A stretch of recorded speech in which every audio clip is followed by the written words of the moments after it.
Greetings everyone, it's your boy the Ant-Man here. One of the best pieces of Christmas media that we do get a lot are, of course, the mini specials, movies, and shorts featuring our favorite characters. From the Rankin Bass stuff to traditional movies to watch every year like Elf or Home Alone, these gave Christmas an even greater sense of happiness and joy, plus entertainment. Some people may be wondering, what do I personally consider to be some of the best Christmas specials? Well, strap in and have your Santa hats at the ready, ladies and gents. Today I'll be counting down the top 11 best Christmas specials. Now come on, give me a prideful holiday smile. Okay, let's start the list.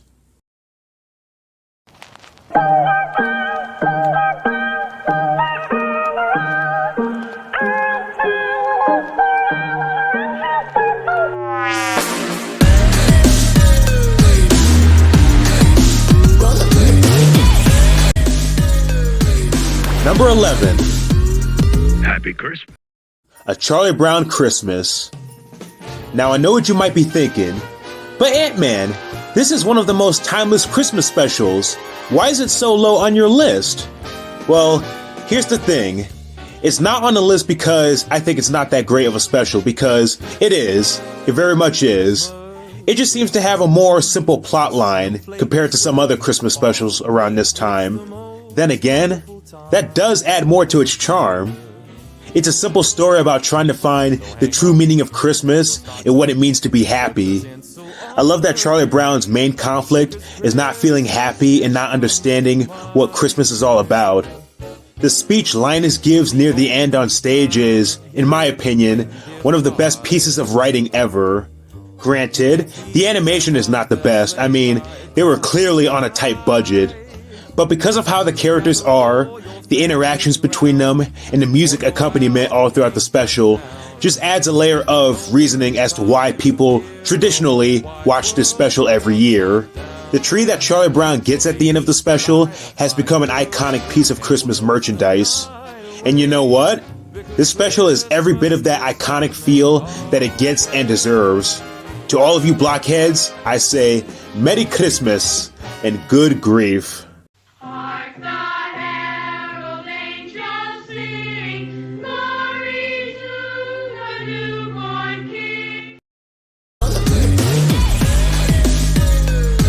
Number 10. Happy Christmas. Frosty the Snowman. The very first Rankin Bass special I have seen, and quite an introduction, right down to Jimmy Durante being the narrator and singing the song, just sparks all of the nostalgia I had when I had watched this special back in the VHS days. Frosty coming to life for the first time and saying, "Happy birthday," while the kids watch in total awe is pretty neat. Just the fact that we at a young age would react the same way that they did. When they march along with him throughout the town, how the other citizens react to seeing him is priceless. The emotional tearjerker near the end when Frosty melts inside the greenhouse and Karen cries over the puddle is powerful enough, for this special anyway. I love when Santa comforts her and says that Christmas magic lies within the snow, therefore it can never be broken. It always comes around once a year, much like the holidays do, but it could never truly be forgotten. This to me feels exactly how I feel about Christmas. The magic comes and goes, but it'll always return with the joy and love, with the festivities and togetherness we all have with our loved ones. Frosty is, of course, then brought back from the cold wind, and they celebrate with glee. Professor Hinkle made for a good comical villain. His desperation to get the magic hat back from Frosty is pretty funny, just for the fact that he won't stop until he gets this thing back for fame and fortune. The coloring of the woods and the sky are nice and vibrant. It does feel very Christmas when you look at it long enough. But all in all, this is a special that wants to make you a happy, jolly soul like the Frostman himself. I'll be back on Christmas Day.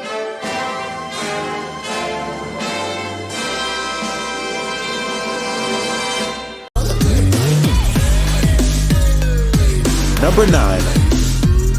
Happy Christmas. The night before. Seth Rogen smoking up and puking at a Jewish church. a female Grinch stealing weed in the streets, and Miley Cyrus performing Wrecking Ball in a cute outfit? Man, this is a Christmas flick that delivers on the randomness, but also genuine laughs and heartwarming emotions. It focuses on a trio of longtime friends named Ethan, Chris, and Isaac, played by Joseph Gordon-Levitt, Anthony Mackie, and Seth Rogen, and for their last Christmas to have their normal tradition together, they decide to go to a party that they've talked about going to for years, the Nutcracker Ball. Before the time they're told to get there, which is at 10 p.m., they try to hit as many traditions as they can. The result of that is an adventure that you don't know where it's going to take you, but you are happy that you are watching all of these antics unfold because of the chemistry between the three main leads. They all have different characteristics, but you still feel that they have been friends for years and support each other despite the problems they may have. The situations they get into keep you invested and laughing as well. There are even jokes that are sprinkled throughout the movie that seem to get funnier every time it comes up again. Like early on, Isaac gets a small present from his wife that has dozens of drugs inside. He does a whole line of cocaine in the bathroom at the karaoke bar, but as soon as he steps out from there, he is just tripping balls and losing his damn mind. As you are watching the madness unfold, you just want to laugh along, and for the holiday season, this is the movie just for you. Sit back, smoke up, and have a damn good time.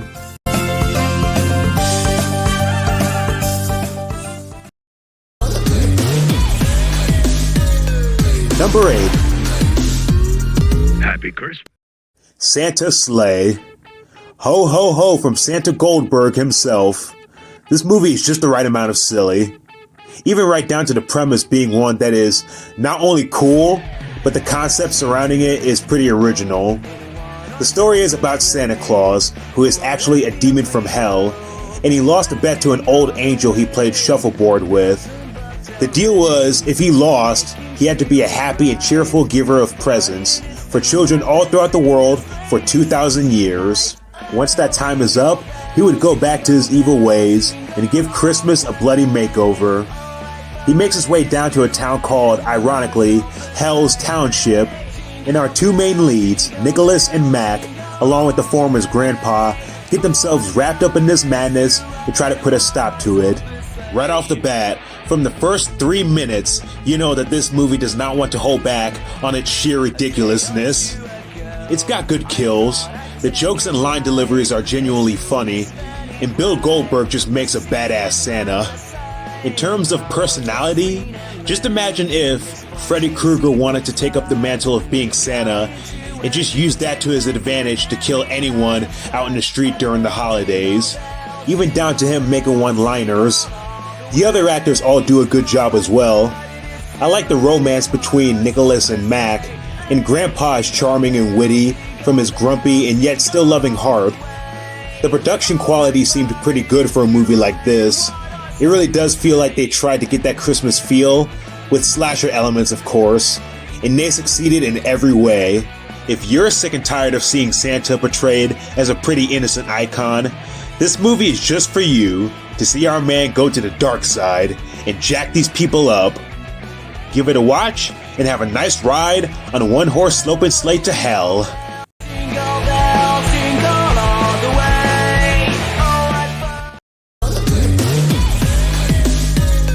Number 7.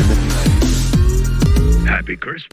A Very Sunny Christmas, or as I like to call it, the gang versus the holiday season and wrecking shit. Because you know what?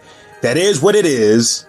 For starters, Frank has screwed up Dennis and Dee's love for Christmas due to him giving them the worst gifts imaginable, so they try to teach him a lesson by getting his business partner to pull a Christmas carol and show exactly just how much of a scumbag he is.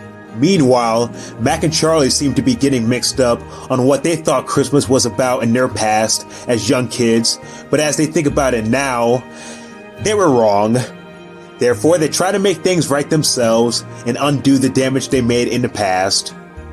How long does it take for stuff to go south? Not too long, to the point where their patience runs out, just like that. Frank's ignorance and selfishness to not want to change and fess up on his mistakes is balanced out just right to the point where it's the right amount of goofiness and mean-spirited. I can say that pretty much about everything else. Matt growing up stealing from other folks on Christmas, and Charlie whose mother was prostituting herself for money to Santas all around the neighborhood. This could most definitely relate to a lot of people in real life, because not all of us have a great Christmas, let's be honest. But my god, the payoff with these subplots is what makes it one hell of a Christmas special.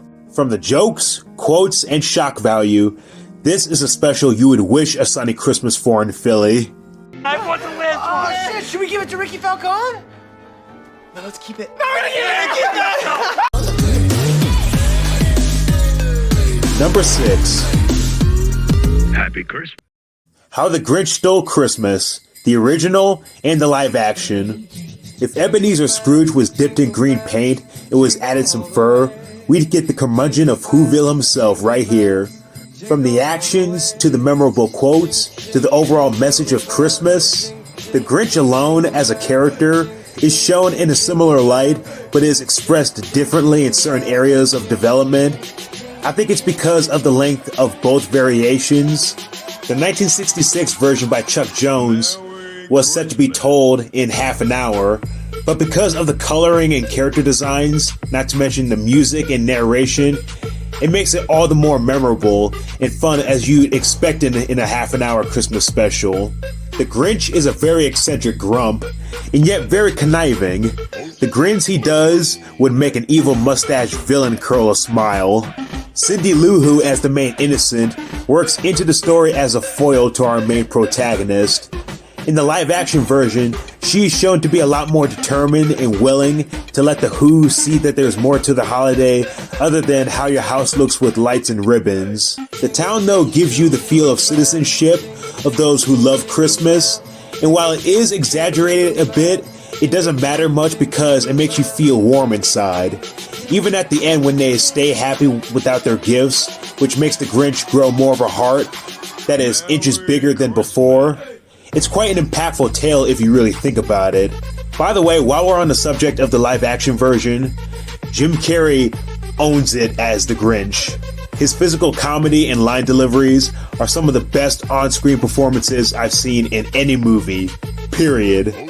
Not to mention they're also potentially meme-orific, and I do mean meme-orific. The set design of Whoville actually does translate well into live action. And you know, I feel Ron Howard, who directed this version, took a lot of love and care for the source material. Depending on which version you like more, The Grinch is timeless and forever shall be cherished as such. It's also a Christmas special I wouldn't mind touching with a 39.5-foot pole. But hey, it's up to you to go down that rabbit hole. Oh, the rhymes. Merry Christmas. Number 5. Happy Christmas. Home Alone 1 and 2. These movies truly captured the spirit of family and learning how to accept others for who they are, despite how they've treated you before, or how different they may seem. Oh yeah, and burglars getting owned by booby traps. Hooray for more physical comedy! This was the franchise that raised Macaulay Culkin into stardom and made him into an icon. The character of Kevin McAllister couldn't have been played by anyone else better than him. I've been rewatching these first two movies recently, and I gotta say, I really admire just how much Kevin has developed as a character. Back in the original movie, when you first see him, he comes off as bratty but somewhat reasonable, at least compared to most other kids at that age. As it goes on, he grows a lot more confident and self-aware since he was left behind by accident from his family. And it becomes an even grander experience when he meets those old adult figures who come off as creepy at first, but are actually very well and humble people. In the first movie's case, it was Old Man Marley, and in the second, it was the Pigeon Lady. They also have something to make you want to see them get a happy ending, and not only is it satisfying, but it also gives you a sense of one of the things that Christmas is all about. growing connections to people who you find comfort in, and spreading your happiness to them. John Williams doing the music score was the best decision ever. Not only does it give me goosebumps, but also a sense of nostalgia. Not because I watched these movies a lot on VHS when I was younger, but it's also a good reminder of what made me love Christmas in the first place, and that it was a happy time of year. Growing up as a big music lover, I feel the score in both of these movies shine light into what peace and love are. The biggest one for me is the song Christmas Star, which you should listen to by itself if you haven't already. The melody is just, so damn good. And so are these first two movies. Home Alone 1 and 2 are most definitely family comedies that have no equal. I'll most certainly keep watching them every single Christmas, and I'll never forget.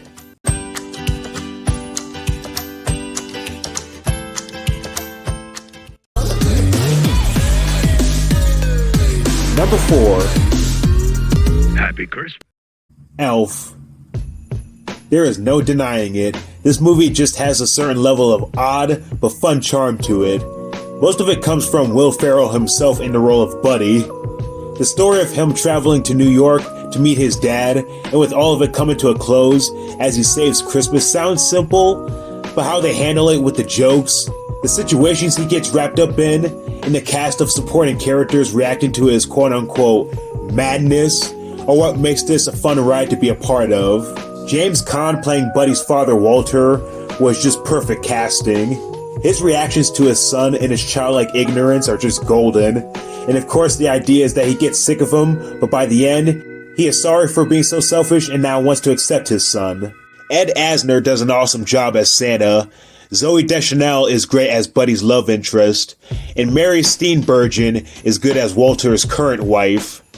Granted, the adults may think of Buddy's funny scenes as childish and immature, but again, the laughs come from the reactions of the background characters and how Will Ferrell plays it into his own little world. This movie is just a fun time, not just because of Will Ferrell, but from its memorability and watching it every year. Good for kids and adults. And don't forget, the best way to spread Christmas cheer is to sing loud for all to hear.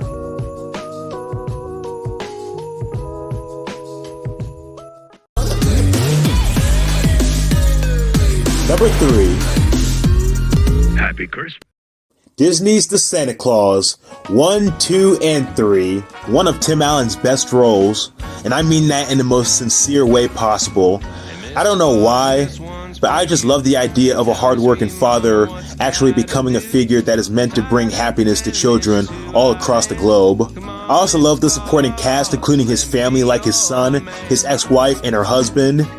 The elves at the North Pole are also fun to watch. The best thing I take away from this trilogy is that whether or not you are somebody who has gone through a transformation like Santa himself, you can't deny that you have grown from experience. You have become so much more than what you were a while back. You have gained a lot more responsibility to the point where you feel like a better person, and you plan to stay that way. It's a satisfying conclusion that leaves you with a sweet taste in your mouth. Also, I feel like I should give mention to the awesome makeup artist who did Tim Allen in these movies. Like, he quite literally grew into Santa Claus.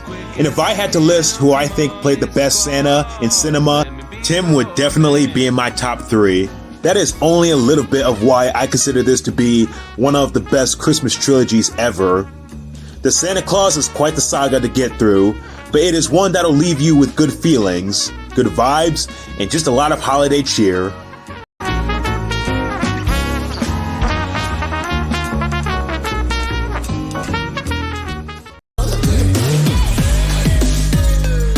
Number 2.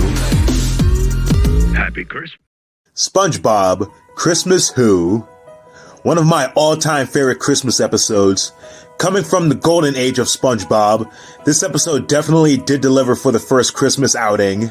While I do like It's a SpongeBob Christmas, which is the stop-motion one that came out a while after, this one, in my opinion, was a lot more heartwarming, genuine, and funny. SpongeBob learns about the holiday from Sandy, and he tries to get everybody else in Bikini Bottom into the spirit, which they do, all except Squidward, who believes it to be all hogwash and thinks Santa Claus is a big fat phony. When everyone gathers around a Christmas tree, the townspeople think SpongeBob pulled a ruse on them and made up Santa. Squidward tries to boast about it and shove it in his face, but we find out SpongeBob wrapped him a present so he wouldn't feel left out. To make things right, Squidward dresses up as Santa to get SpongeBob's spirit for the holiday back, and this is by far one of my most favorite moments featuring these two. Squidward has stated before that he hates SpongeBob, but I don't think that is completely true. In this very episode, he shows that when people take him into consideration, he does want to see that person happy and sees what he can do in return. The song called The Very First Christmas is pretty catchy, basically consisting of SpongeBob and Patrick trying to get Squidward to join the festivities, but he declines every time. The segments featuring Patrick the Pirate intertwine well enough. They're short but sweet. I honestly have nothing bad to say about this special other than it's horribly underrated and it being a very enjoyable episode. Like they said in the song, it sure does feel like the very first Christmas for me too.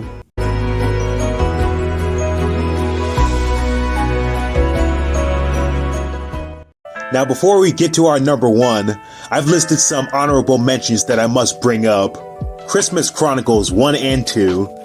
These are probably the first Netflix Christmas movies I've ever seen, and for what they are, it's pretty amazing. Kurt Russell also makes for a damn good Santa, not to mention has the swag of Jerry Lewis and Jackie Wilson combined with his dance moves. Friday After Next, a childhood favorite of mine, my introduction to Ice Cube, and a pretty damn good one at that. Much like the original, this one is loaded with quotes that I still say to this very day. The concept of Santa stealing presents in the hood is pretty original. A Very Helsing Christmas special from Team 4-Star. Well, if you got tired of seeing Santa Claus in action, how about if Alucard shot the bastard down and took his place? Granted, I wish this was extended and made longer, but it is one of my most favorite things from Team 4-Star. And the number one best Christmas special is... Happy Christmas. Call Me Claus. I'm sure a majority of you watching may have no idea what this movie is, and I don't blame you. This came out in my birth year in 2001 as a made-for-TV movie, and right off the bat I can safely say that this is the best Christmas movie I've seen thus far. The premise goes as follows. A girl named Lucy and her mother go to see Santa Claus at a shopping mall, who happens to be the real one. Santa is nearing the end of his 200-year reign as Saint Nick and needs to find a replacement. His search involves his hat and his right-hand elf named Ralph. Nick puts the hat on every kid. If the hat glows, it means that person has the real Christmas spirit. When Lucy sits on his lap, he puts the hat on her and it glows brightly, proving she would make the perfect Santa Claus replacement. Unfortunately, after leaving the mall, Lucy receives news that her father has been killed on the job, devastating her and completely changing her views on Christmas. Years later, as an adult, now played by Whoopi Goldberg, she now focuses more on her job than her family. Meanwhile, it's Nick's last Christmas as Santa, and he must find Lucy again. He locates her where she works as a network executive for the Shop-A-Lot channel. Long story short, when those two link up again, she doesn't believe he is who he says he is. Big shock. He then transports her to the North Pole, and now she's in total shock. Basically, the idea is that Nick has to convince Lucy to be the next Santa just in time before the holiday ends. Not only is this original, but it also leaves a lot of room for creativity. Santa's workshop in the North Pole is nicely designed and pretty colorful. The elves have a lot of life and personality, including Ralph, who is Saint Nick's main go-to guy and second in command of the workshop. The one thing about this movie I love a great deal of is that it symbolizes what it is to be kind and gentle around the holidays. One of my favorite scenes is the little montage where Santa is walking among the townfolk and seeing people do good deeds for each other. It just makes you feel good about yourself, especially if you love this time of year. I love the subplot involving Lucy's niece singing in choir at the church, and she wants to convince her auntie to come and support her. After Lucy gets the spirit during the third act and wants to be Santa, she heads down to the church along with Nick and Ralph, and she has quite the voice, let me tell you. Her boss, Cameron, I swear took this role because Tim Curry was booked with other projects. He has this evil, scheming sound to his voice when he's talking in a very sleazy and snobby kind of manner. This guy is just so enjoyable, and a good foil. Man, I am on a roll with the rhyming in this video, am I? The soundtrack is awesome, and the effects for TV movie standards are okay. This is just a fun little movie that is sure to bring a smile to your face, with good characters, good music, and just an all-around good Christmas adventure. And that is all of the reason why Call Me Claus is my #1 best Christmas special.